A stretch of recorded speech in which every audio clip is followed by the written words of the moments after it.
Okay, the hunt for the Pallid Whale was on, and Ishmael did a seemingly insane-looking move to... well, let's find out what happens next.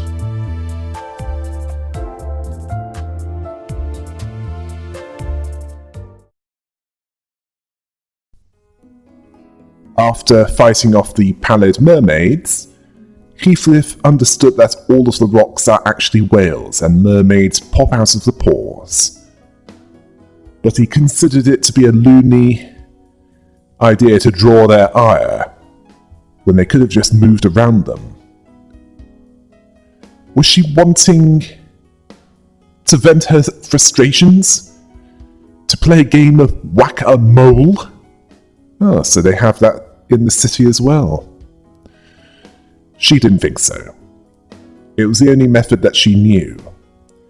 Heathcliff wanted an explanation, wanting to know what she was talking about, and he was clearly...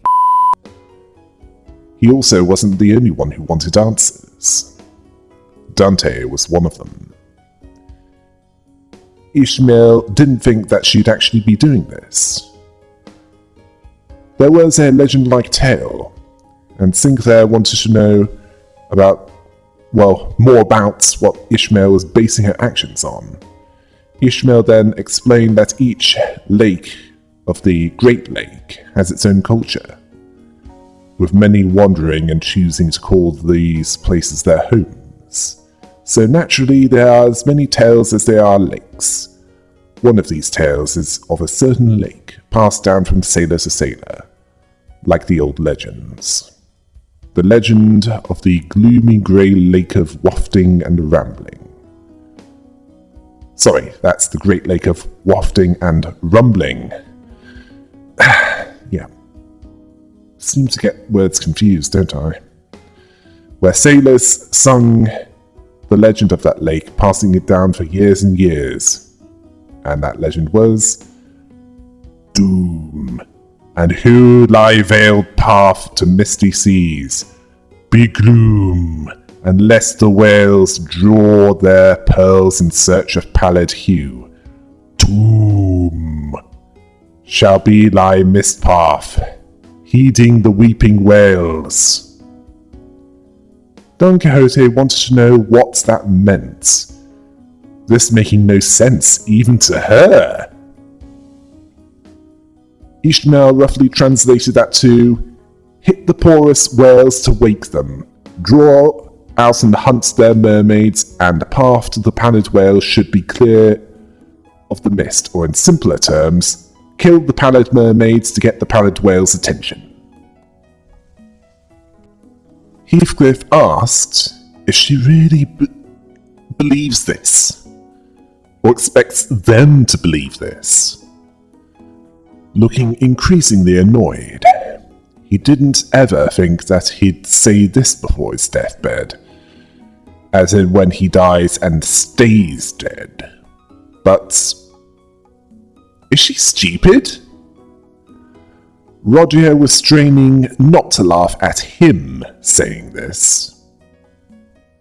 He asked her, what does waking those whales up have anything to do with getting rid of that thick fog? Asking how it makes even a little sense. Faust noting that it's rare for Heathcliff to discuss the correlation between actions and consequences, one of his rare intellectual moments. He told her to shut it. He's serious. Ishmael asked him if she thinks, or rather he thinks, that the law that sends waves after them, if they don't cross the borders at exactly the right moment, makes sense.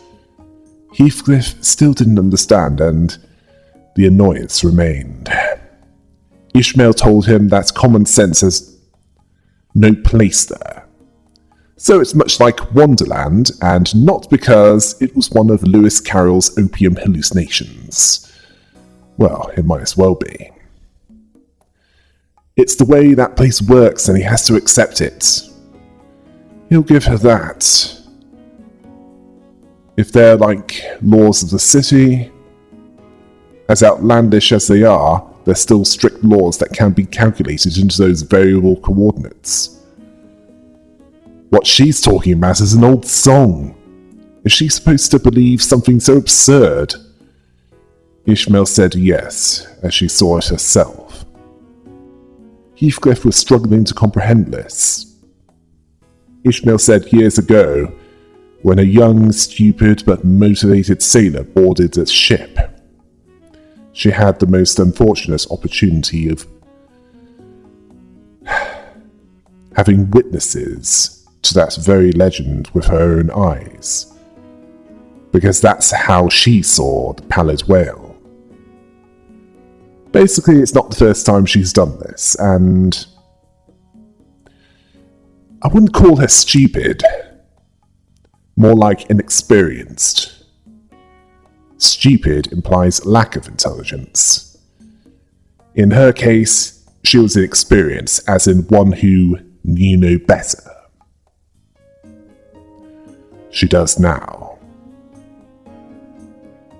The others just agreed with her, because, like with the singularities, it's easier to do that than to try and understand them.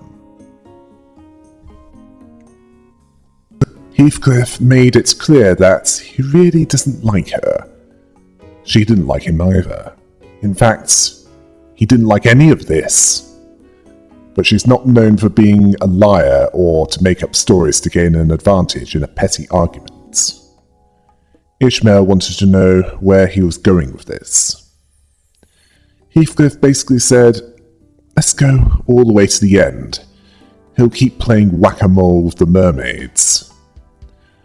Otis also accepted her explanation, telling her from now on she shares her knowledge with them first before doing anything. Ishmael would try to. Faust was relieved that they now have a definite path forward. Dante told them to find the next whale. Otis then said, "All aboard!" Oh, sorry, couldn't help myself. Yi Sang saw that the ocean mist was splitting as though a blade cut it in half. Once the mermaids of the last whale were singled out by Ishmael, the fog slowly faded. Behind it was a different lake, beyond the grey sea. Ishmael briefly laughed and said, "Finally," implying that their target was getting nearer to them. Upon crossing into that lake, Masop noted that the weather there was quite hostile. Dante agreed with him. It was almost pitch black. The waves crested tall, rising and crashing violently under the thundering rainstorm.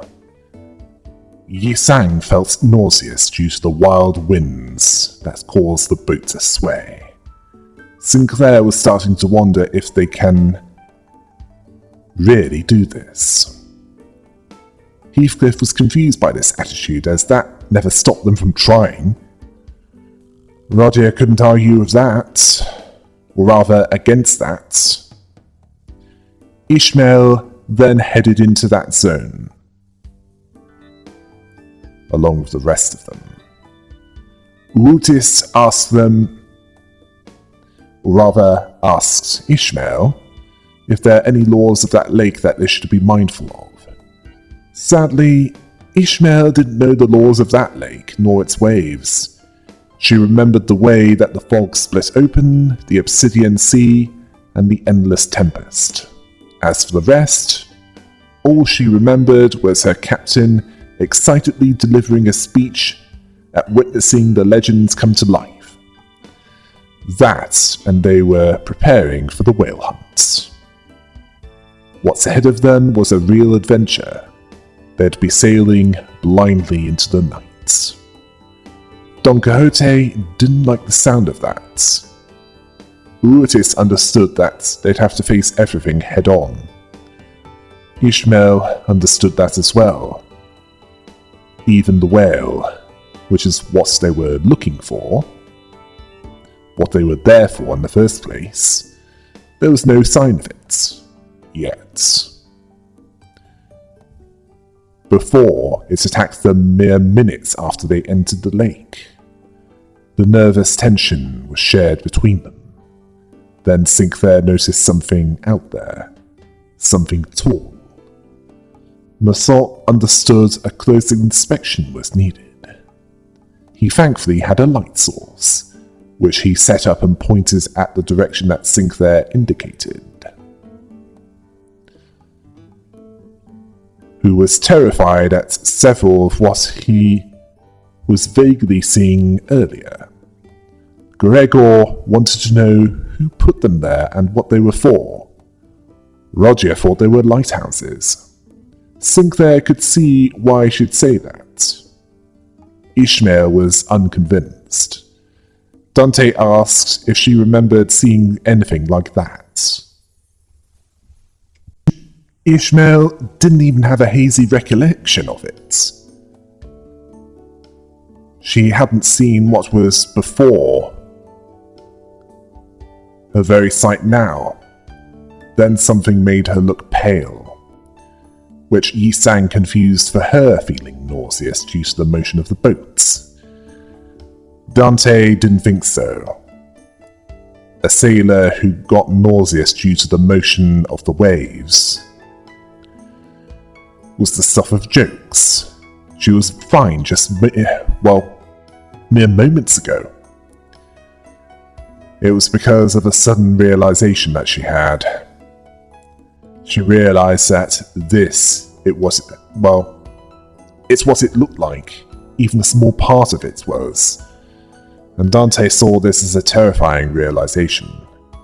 Sinclair wanted to know what was it.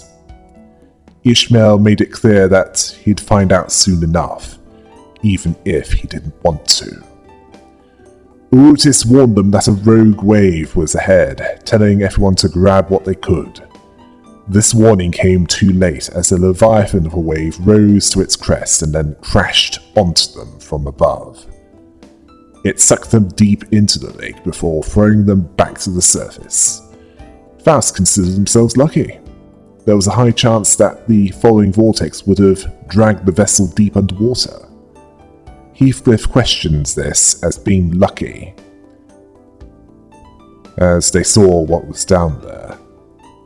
That was... Dante asked if everyone was okay. Clearly not, as they were all soaking, nearly hyperventilating and mostly awestruck by what they witnessed.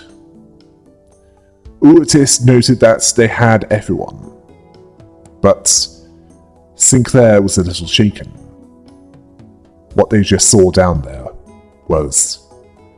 Honglu was apprehensive. He saw that they weren't lighthouses. They were tails of colossal whales. Rodia, upon finding that out, really wanted to give up at that point. She wanted to go back to the point where she didn't know that whales really looked like that. Ishmael spoke of this lake being where the whales went to sleep. She could see their tails rising tall over the surface. If they were deep in the water...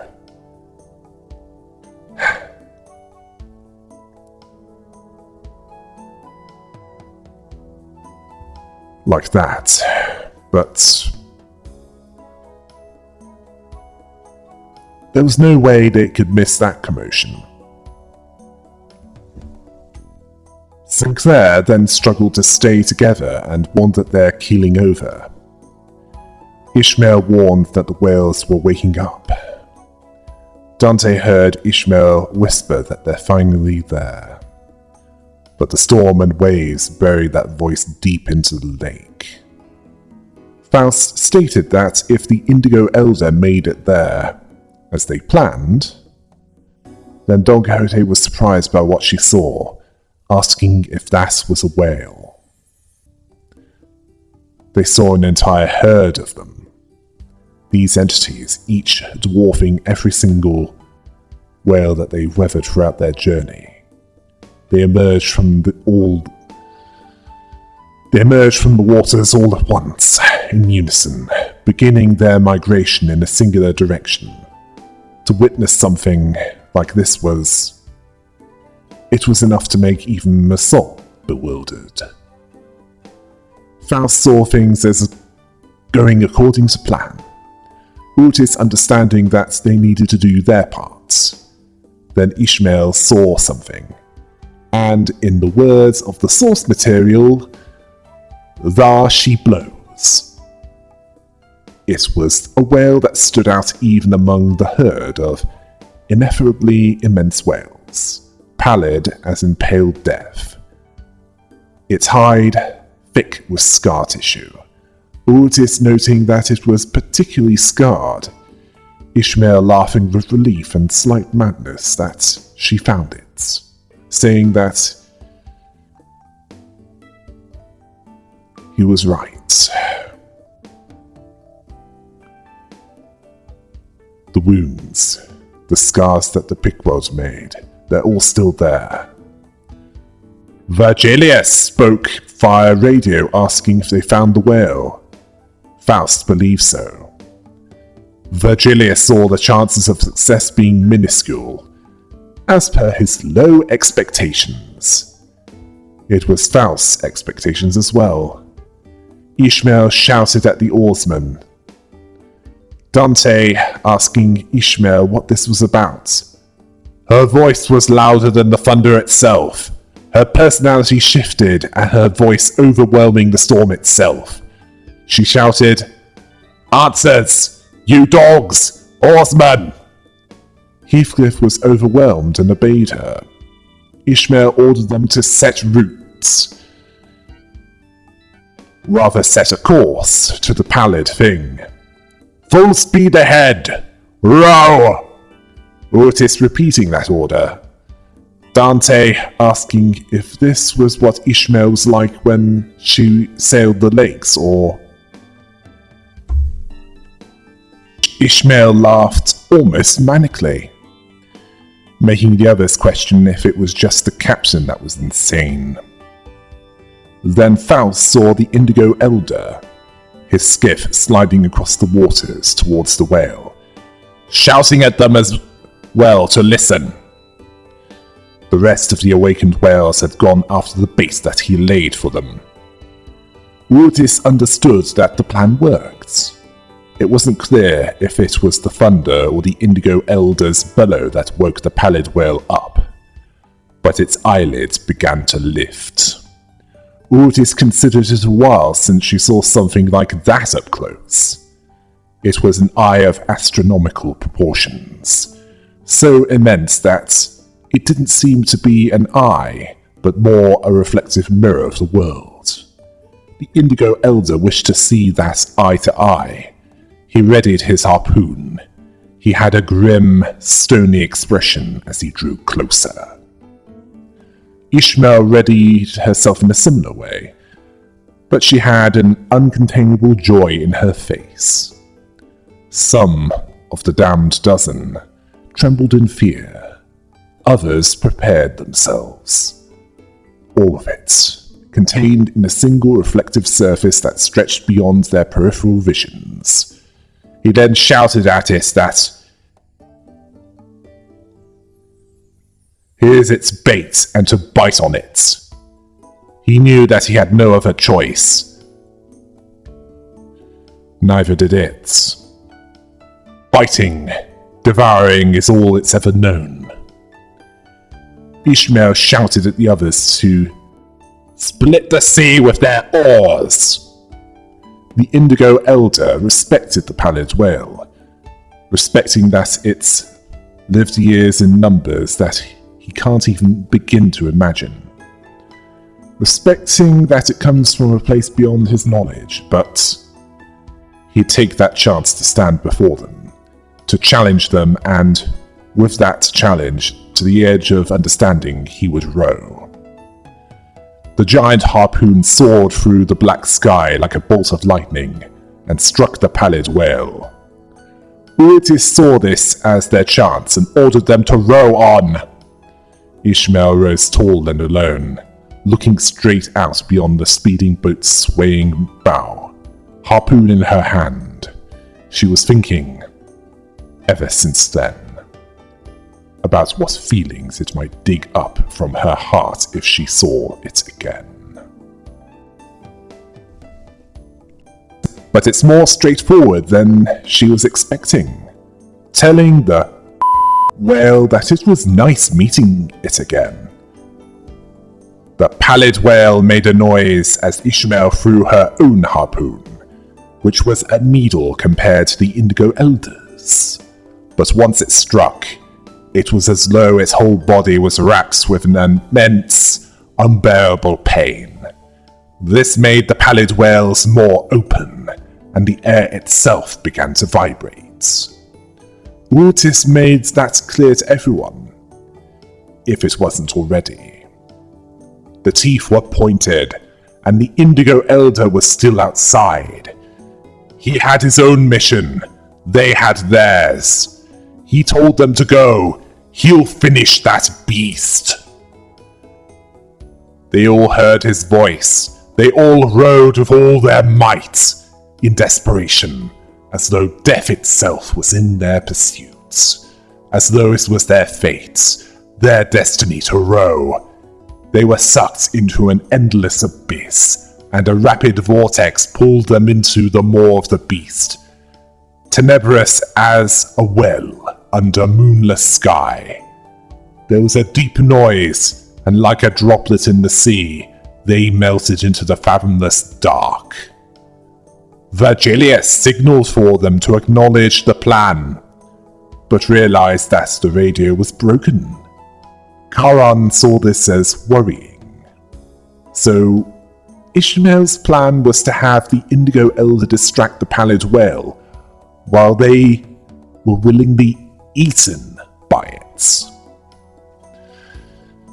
Yeah, they seem to make a habit of making plans that sound insane, but if they had a better plan, they'd choose that instead.